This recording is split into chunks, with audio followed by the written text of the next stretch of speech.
You don't have to go through every day like it's a loop. You don't have to wake up and go to the job that you hate. You don't have to wish that you could sleep for like an entire year so you can finally like get rest from life. You don't have to go through any of that, because I've been there myself. It was not fun, and I got myself out of that. I got myself from being so dead, being so mentally drained, to where I couldn't even get up out of bed and go to school. Like, there was this one time where I had to go to school, and it felt like I had the emotions of a different person. Like, I was actually crying. Like, I went from that to life maxing pretty much. It's crazy. You don't have to go through like this constant mental fatigue. You don't have to go through this constant battle, up and down and then going up. You don't have to go through any of that.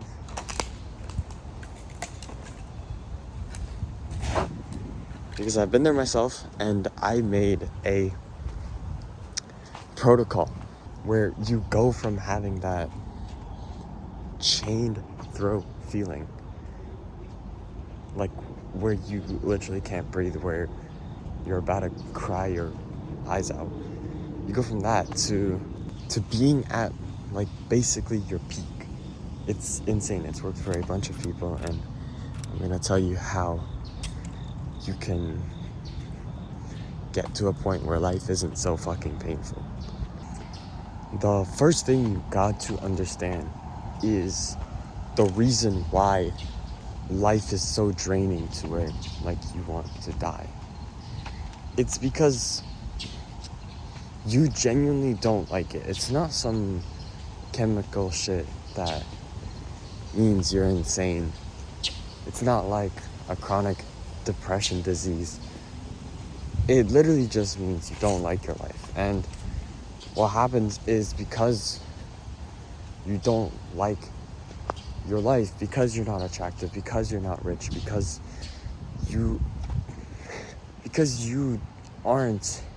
don't have something that you want to die. Like, objectively, if you were pretty, if you had clear skin, if you were rich, if you were making $20K a month, you would life max like crazy.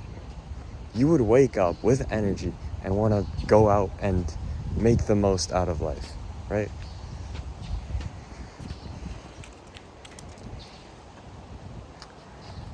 So,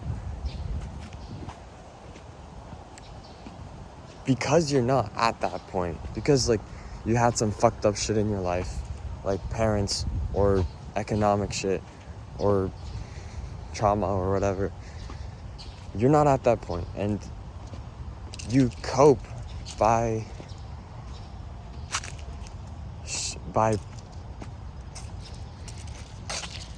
indulging in things that make you forget about the fact that you don't like your life. When you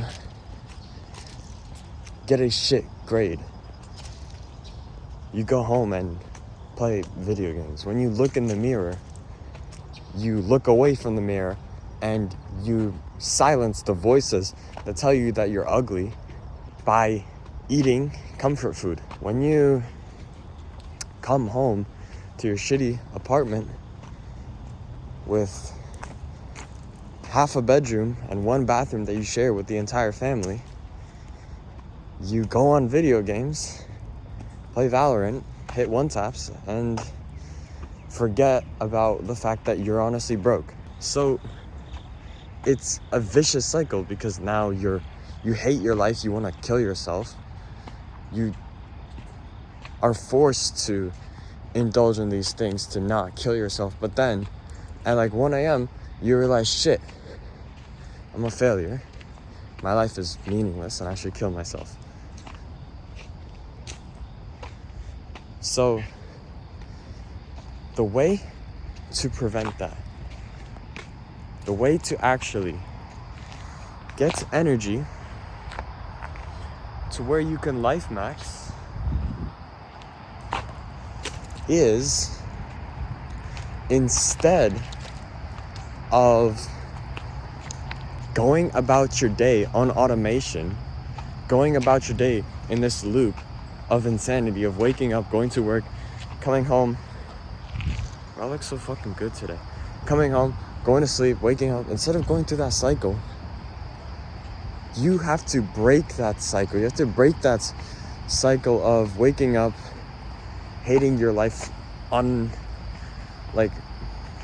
not seriously hating your life, but like hating your life kinda, coping about it slightly, and then having, like, the way you break that is you don't give yourself, your brain, the voice in your head, any room to call you a failure.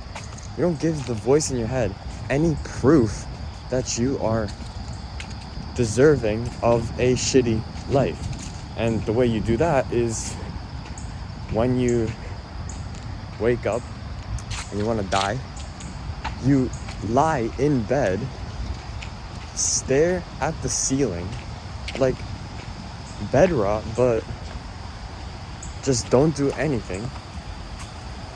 Yeah, like bed rot, okay? Bed rot, but without any stimulation, without anything that'll give your head the chance to call you a failure. Bed rot, but just without your phone. Bed rot without watching YouTube. Go about your life in utmost emptiness, utmost blankness. You stare at a wall, and what happens is you prevent yourself from going on your phone and watching shorts. Prevent yourself from playing 5 hours of video games. You prevent yourself from pulling an all-nighter because you're just doing nothing, right? You're sitting in bed, you're sitting at your work desk, and you're doing nothing. And what happens is, after you commit to that for around 3 days, that's how long it takes my clients to eradicate that suicidal ass voice, you don't get any shouts in your head that you're a failure. Why? Because you didn't do anything. You just lied in bed for 3 days. And that means you don't have a voice shouting in your head. And that means you are not in a survival state. You're not trying to stay alive. You're not in a survival state. You're not battling, going uphill against the voice that tells you to kill yourself, which gives you energy to get the things you want in life. Like, everyone wants to get rich. Everyone knows that getting rich will make them fucking happy, right? Getting rich will solve a lot of shit that makes you suicidal, that makes you want to kill yourself. You don't have energy because you hate your life, and you cope by indulging in addictions. Do nothing. Cut out those addictions. Stare at a wall for 3 days. And then now you don't have a voice that's shouting in your head that you're a failure. Now you're not fighting for your life. And that gives you energy to get up and go to the gym. That gives you energy to learn a business model and take action on it. That gives you energy to study and get good grades. That gives you energy to get the stuff that would make your life maxed to the point where you don't want to kill yourself, where you actually enjoy life.